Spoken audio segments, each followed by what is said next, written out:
안녕하세요. 오늘 우리는 출애굽기 39장을 통해서 하나님의 은혜를 함께 나누기 원합니다. 오늘 말씀입니다. 여호와께서 모세에게 명령하신 대로 이스라엘 자손이 모든 역사를 마치매 모세가 그 마친 모든 것을 본즉 여호와께서 명령하신 대로 되었으므로 모세가 그들에게 축복하였더라. 아멘. 출애굽기 39장에서는요 25장부터 시작된 하나님께서 말씀하신 성막의 모든 역사가 마무리됩니다. 설계에서부터 건축까지 출애굽기 말씀의 거의 절반을 차지할 정도로 하나님께서는 중요하게 여기시며 세심하게 말씀하십니다. 이처럼 성막을 중요하게 하나님께서 여기신 것은요 그것이 하나님과 인간이 만나는 그러한 장소였기 때문입니다. 하나님께서는 출애굽한 이 이스라엘 백성과 언약을 맺으시고 그리고 난 이후에 놀라운 말씀을 하십니다. 25장 8절에 보면 내가 그들 중에 거할 성소를 그들이 나를 위하여 짓되, 이처럼 그들 중에 거한다는 것이에요. 즉 하나님의 거룩하신 그 임재가 이스라엘 가운데 머물게 하여 약속하신 언약을 이루어 나가시겠다고 하나님 말씀하시는 것입니다. 우리가 잘 알듯이 모든 인간은 에덴 동산에서 범죄하여 하나님의 임재로부터 떠나 하나님과 함께 할 수가 없었습니다. 이 땅 어디에도 그 에덴 동산에서 누렸던 하나님과의 깊은 사귐, 그 친밀함을 누릴 수 있게 된 곳이 한 곳도 없게 된 것입니다. 그러나 하나님께서는 이 성막을 통해서 하나님의 임재로 나아갈 수 있는 길을 열고 계시는 것입니다. 그래서 성막을 하나님께서는 소중히 여기시지요. 그래서 우리는 이 성막을 움직이는 에덴 동산이라고도 하고 하나님을 만날 수 있는 그 에덴 동산의 모형이라고도 합니다. 하나님께서는 직접 거하실 그 성소를 짓기 위해 장막과 기구들의 양식을 이렇게 보여주시고 이스라엘 백성으로 하여금 만들도록 그렇게 하셨습니다. 오늘 39장에서 보면 성막과 모든 기구가 완성되고 있는 장면들을 보여주고 있습니다.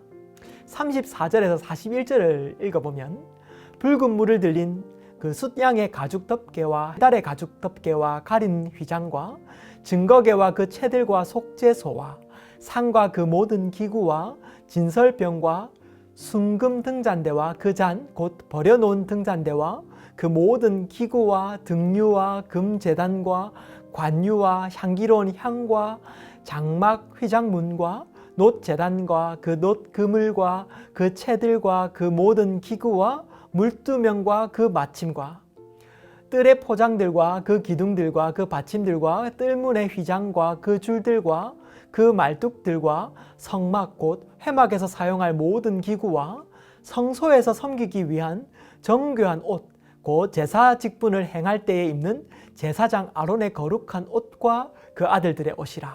여러분 이렇게 기록하고 있어요. 성막 안에는 하나님께서는 제단을 두었고 오늘 읽은 것처럼 각종 필요한 기구들을 세밀하게 다 두었습니다. 중앙에는 성소와 지성소를 구별하였지요. 그리고 가장 거룩한 장소를 뜻하는 이 지성소에는 언약궤를 두시고 드디어 그 지성소에 하나님의 임재가 머물게 하시는 것입니다. 하나님께서는 이 땅에서 머무시는, 하나님께서 이 땅에 머무시는 참으로 놀라운 장면들을 우리는 계속 읽어보고 있으면서 하나님도 이 성막을 만들면서 얼마나 기쁘셨을지를 생각해 보게 됩니다. 그토록 사랑하는 인간과 만나고자 하시는 그 하나님의 마음을 우리가 상상해 볼 수 있기 때문이지요. 그런데 이 성막이 하나님이 이 땅에서 인간을 만나는 이처럼 중요한 곳인데 하나님께서는 왜 이 거룩한 성막을 에덴 동산을 지으실 때처럼 직접 만들어 주시지 않고 왜 이스라엘 민족에게 만들으라고 하셨을까요? 저는 이러한 의문이 좀 들었습니다. 이 성막을 만드는 과정을 보면 그 이스라엘 민족이 그 하나님의 임재를 위한 성막을 만들기에는 좀 부족해 보였기 때문입니다. 그들이 어떠하였습니까? 그 출애굽기 32장에 보면 모세가 성막을 짓기 위한 설계도를 그 시내산에서 받고 있을 때에 아론에게 이 이스라엘 백성이 금송아지를 만들어 달라고 요구하는 것입니다. 그냥 하나님께서 머무실 처소를 이 장면을 보면 그냥 만드시지 그들 손에 굳이 만들게 하실 이유가 있었을까? 이런 생각을 하게 되었는데요. 그 질문을 가지고 묵상을 하면서 두 가지 이유를 알 수 있었습니다. 첫째로 성막은 동행의 장소이기 때문입니다. 성도 여러분, 동행은 함께하는 것이지요. 하나님께서 이같이 이스라엘 백성에게 그들과 만날 성막을 만들게 하신 것은 그들로 하여금 하나님과 동행하는 기쁨에 참여하게 하시는 것입니다. 성막은 하나님의 기쁨의 장소였고 기대의 장소였습니다. 왜냐하면 그곳에서 에덴 동산과 같이 인간을 만나는 그 기쁨이 있었기 때문입니다. 인간은 하나님을 떠나게 되었고 하나님은 그들을 그리워하며 함께하기를 원하셨습니다. 그리고 드디어 하나님은 인간과 함께하실 장소를 이 출애굽기에서 준비하는 것이지요. 하나님은 마치 신랑이 신부를 만나서 신혼집을 준비하듯 이 성막의 하나하나를 세심하게 꾸미시고 디자인하시는 모습을 볼 수 있습니다. 얼마나 세심하신지 성경을 보면 하나님께서는 이 성막의 길이도 정해주시고 그곳에 있어야 할 기구들을 하나하나 세밀하게 말씀해 주시고 성막을 만들 때 열폭 휘장을 연결하게 하고 또 숫양 가죽과 덮개와 해달 가죽의 윗덮개를 만들고 또 조각목으로 널판을 만들고 개와 또 제단들을 어떻게 만들어야 할지를 알려주십니다. 제사장이 옷도 말씀하시는데요. 에봇의 어깨 바지에는 보석을 이렇게 붙이게 하시고 겉옷에는 청색으로 하되 또 가장자리에는 석류로 수놓게 하시는, 그러니까 석류를 놓아라, 거기에는 보석을 붙여라, 청색으로 해라, 막 이렇게 하나님이 막 세밀하게 이렇게 만드시는 거예요. 이 장면을 보면 하나님이 얼마나 기쁘셨는지를 알 수 있어요. 인간과 함께하는 것 말입니다. 하나님은 홀로 성막을 제작하실 수도 있는 분이셨습니다.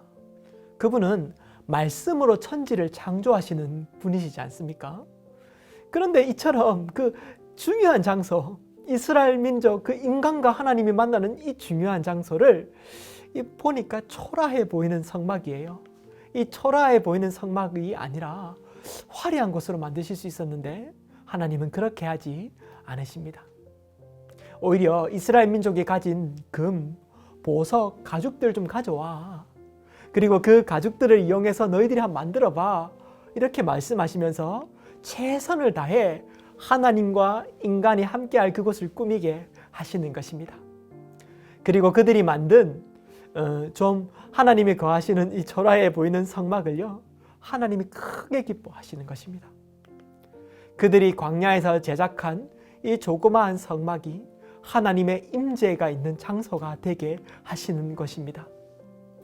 하나님은 이스라엘을 우리가 질투가 날 만큼 진짜로 사랑하셨습니다. 하나님은 이스라엘 민족으로 하여금 하나님을 만나는 자리를 스스로 준비하게 하심으로 동행의 기쁨, 하나님과의 그 만남의 기쁨을 누리게 하시는 것입니다. 신약으로 와서 보면요, 성경은 우리가 바로 주님의 성전이라고 합니다.